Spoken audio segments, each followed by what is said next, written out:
It's been a while since I've posted anything. It's really late. It's like 11, almost 11 o'clock here at night. I was going to do this the other day, but I kept putting it off and putting it off. So, first of all, I want to say thank you to those that are praying for my son. So, here's what happened. In June, he came home from my dad's house, and he had like this belly, but we didn't I didn't think anything of it. My friend did. She had even said, it sounds like a bear belly, but I don't know what that even is. Like, to me, when I hear a bear belly, I'm thinking, from drinking beer. My son hasn't drank beer in almost 2 years. Well, I think almost like 2.5 years. So I didn't think anything of it. But the way he was acting was very off. He was very erratic. He was very, I don't even know how, impulsive, I guess you would say. And he would do things like on a whim. It was crazy because I've always called him like my old soul. He's always been my old soul. He'll be 26 this month, and he's always been that, I don't even know how to explain it. Well, I can give you an example. Like in high school, when he was in high school, he had a bunch of his friends in, I think it was like 10th or 11th grade. He got them all to dress up like greasers in his high school class. So, and they all did. Like, we have pictures galore of it. But it was because of the era. Like, he loved the greaser, thing. And so he's always been into, older stuff. Like, especially for his age, because you don't think a 26-year-old's going to be into the things that he's into, if that makes sense. So, anyways, back to what I was saying. So first of all, when he left to my dad's, it was very weird, because usually he would have sat down and talked with us about it first, but he didn't. Like, he just came home and was like, okay, I'm going to Grandpa's. I'm moving to Oregon. And I'm like, what? Where did this come from? And I even called my husband, and I'm like, what are you doing? This is what he's doing, and we kind of can't, he's an adult. What do? You can't stop him, right? So we said, okay. And he left that day, like, seriously. So he goes down there, and he's down there for, gosh, I want to say about a month. And when he comes back, he's so thin, but his belly is huge. Almost, I don't even know how to explain it. Like, it was so bad. So bad, you guys. So, when he first got back, he had made plans with my cousin. My cousin and my kids are the same age. Like, my aunt and I are only like 5 years apart. She's 5 years older than I am, but yeah. So we have kind of the same age, our kids are the same age. Or around the same age, I should say. And so he went camping with my cousin, and he had a lot of fun from what I get, but he had fallen, and big old bruise. And I asked him, I said, how did that happen? He goes, Mom, I swear to God, I knew it was there. It was so crazy. Like, I knew to lift my foot up, but I couldn't do it. He said it was just really weird, and I'm just like, okay, I don't, okay, But he was doing things, like I said, that were very impulsive. His hair, for example, his hair was always like his focal point. Like, he loved his hair. And he goes into the shower one day and comes out, and he's literally taken a razor and shaved his head. Like, my kid don't do that. There was something wrong. But we were thinking it was like bipolar, because we had looked this up, and I'm going, his sister's got bipolar, so maybe it's him too. Maybe this is like, one worse than her or something like that. You know what I mean? So I don't know. And so we started looking into, like, doctors and that for, like, bipolar, and I started doing research on bipolar. So anyways, he comes back from camping, and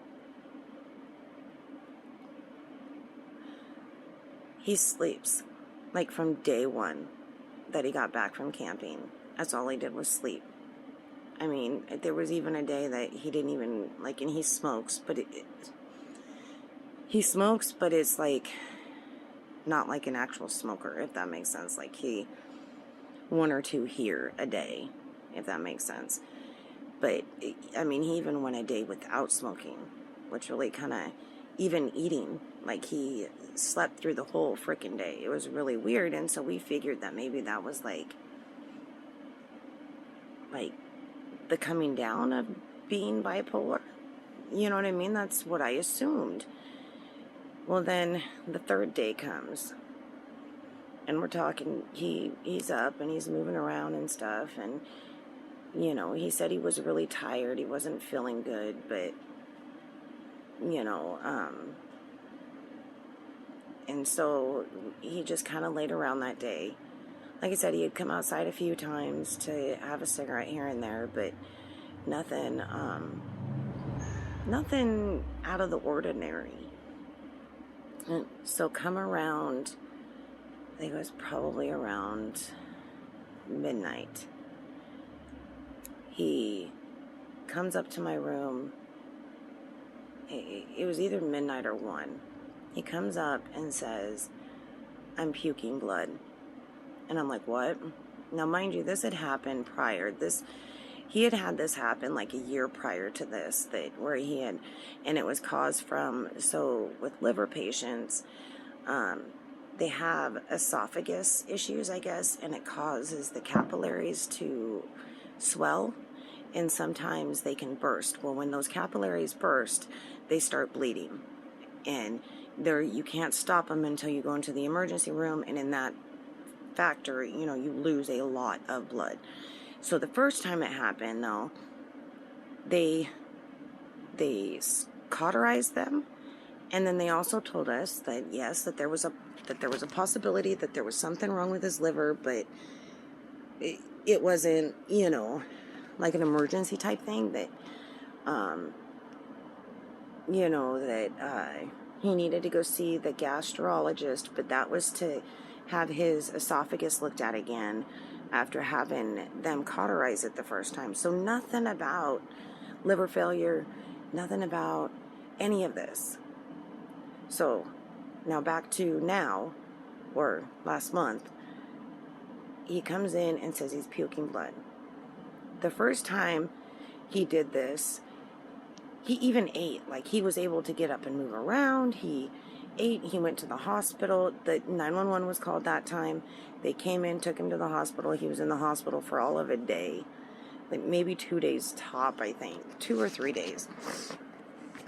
Sorry, I'm moving around so much. But this time, like I said, he was really, really malnutritioned. Looked really sick. And so he comes and tells us that he's puking blood. And this time, it's not like it was the first time. This time, he was constantly puking blood, if that makes sense. Like, I don't even know how to explain it. And it was so bad, you guys, so bad. So the ambulance shows up. They want to take vitals. And finally, one of the ambulance guys says, the paramedics says, we can do this in the ambulance because he ends up puking while they're here. And so they end up putting him in the ambulance and taking him to the hospital. While he's in the hospital that night, I'm not sure from what they told us was that he had lost so much blood that he flatlined. They had to do CPR on him and bring him back. He had died. And so they did CPR, they brought him back, and they ended up not cauterizing them this time. It was banding them, I think is what they said. And then they put him on life support because he had lost so much blood. He had to have 7 liters of blood, I believe it was, through his whole stay, the 16 days he was in the hospital this time. And throughout that time, he was on life support for 9 of those days. And all the nurses would tell us was that basically the only thing he had on his side was his age, and that we needed to pray for a miracle. So, yeah, it definitely broke us a lot. That was a hard fucking 16 days. So now he's home. And he's got doctor's appointments, and he's taking medications, and there is no way around it. He has to have a transplant. The problem is that he has ascites, which is the fluid in the belly, and he goes in about 2 to 3 days, maybe 4 tops, to be drained. I mean, we can't even get it under control. We can't even get it. He's on this he is on a pain medicine, but he's on an antibiotic that is supposed to help with that, but it seems like it's not helping.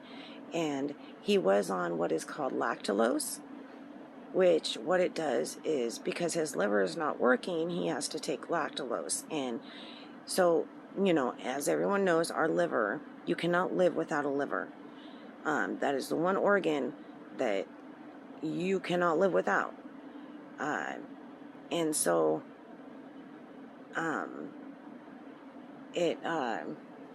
sorry, my mind is all over the place, you guys. He's on lactulose. Lactulose is a medication that you take orally, and he takes it because there is a poison that is running in his system because his liver cannot filter it out.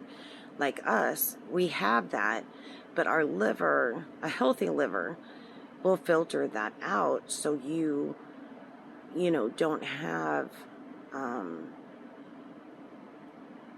not brain damage, but different things happen to your body. So basically, the manic that we thought he was going through, like bipolar, like the impulses that he was having, and it was caused from the ammonia that was the poison, basically, that was running through his body, that we didn't know. We had no clue what was even going on.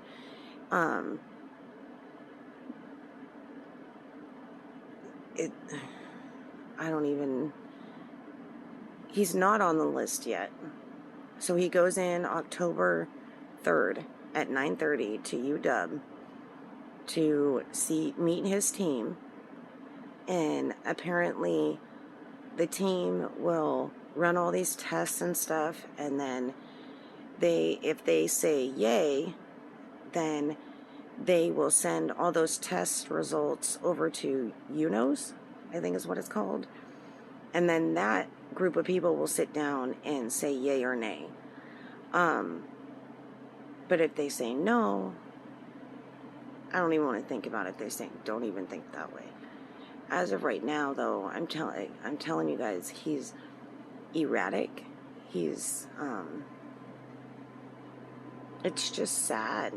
I can show you guys pictures, and it's so heartbreaking because this is not the child that, but the good news is that his doctor said that once he has the transplant, that everything should be reversible. That once he has that transplant, we should get that kid back again. It's such a scary time, you guys, such a scary time. But I wanted to say thank you to everyone that has prayed and keeping him in your thoughts, and my family in your thoughts, and I really, really appreciate it. You guys have no idea how much that means to us. But yeah, if you have questions or want to know anything, just ask me. I will tell you. I am an open book when it comes to this. Because in the end, I hope that people learn from it, because to me, what I'm finding out more and more is that this condition, like cirrhosis of the liver and just liver failure in general, is a silent killer. And it needs to be, I think it's a subject that needs to be talked about more, because if we would have known the signs to look for, even before any of this took place, we might have been able to catch it maybe. You know what I mean? We might have been able to put him on the right diet, put him on whatever medications he needed to be on. But we didn't know. We had no idea. And the crazy thing is from the day he was born, I remember when they brought him in and we were getting ready to go home from the hospital, they had even told us that they had thought that he had jaundice, and that they had put him under the light, but then realized, oh wait, his skin is just that dark. I, though, 17, I was 17 when I had him, brought him home, and from day one had him underneath the light because it scared the crap out of me. He was always my sick kid. Like, he was always the one that, he always complained about, like, belly aches or chest pain, and we always thought it was like ulcers and things like that. We had no clue. It's just so heartbreaking, you guys. It just, yeah. Anyways, thank you again to everybody that just keep him in your prayers. That's all we ask.